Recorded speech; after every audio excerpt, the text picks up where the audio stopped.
क्या आप जानते हैं कि विवेक और बुद्धि में क्या सूक्ष्म सा अंतर है? विवेक ऐसी क्षमता है जो हमारे जीवन के अनुभवों से मिली हुई सीख है। ये हमें सत्य असत्य, सही गलत, उचित अनुचित के बीच में भेद करना सिखाता है और नैतिकता भी। और बुद्धि बुद्धि तार्किक है, लॉजिक है, विश्लेषण करने की क्षमता है। तो बुद्धि हमें सही तरीका बताती है। और विवेक जो है, विवेक हमें सही उद्देश्य बताता है और ये भी बताता है कि हमें मॉरली करेक्ट होना चाहिए, हमें नैतिकता के अनुसार कार्य करना चाहिए। तो अब जब हम इन दोनों को कंबाइन कर देते हैं तो क्या बनता है? विवेक बुद्धि।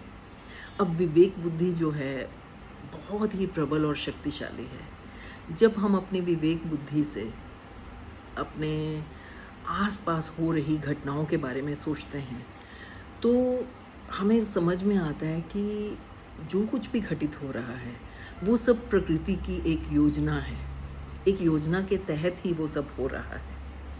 और जब हम धीरे धीरे जीवन की बारीकियों को समझना शुरू करते हैं और हमें ये भी समझ में आता है कि इस समस्त विशालकाय ब्रह्मांड में हम केवल शून्य मात्र हैं, हमारा अस्तित्व शून्य है।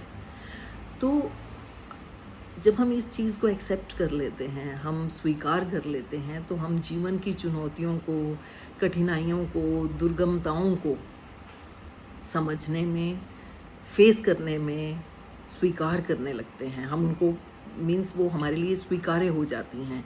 दुर्गम सुगम होता चला जाता है जब हम अपनी विवेक बुद्धि को जागृत करते हैं। दोनों को कंबाइन करके जब हम किसी निर्णय को लेते हैं किसी भी विषम परिस्थिति में।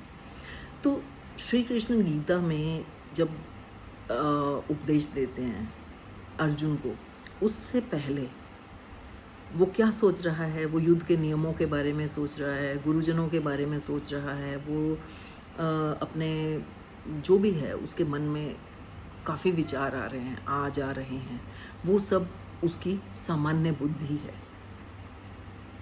और जब श्री कृष्ण उसको गीता का ज्ञान देते हैं, वो उसको उस विषाद से बाहर निकालते हैं और उसको समझाते हैं कि उसका उद्देश्य क्या है, उसके नैतिक जिम्मेदारी क्या है। तो वो क्या है? तब वो विवेक जागृत होता है उसमें।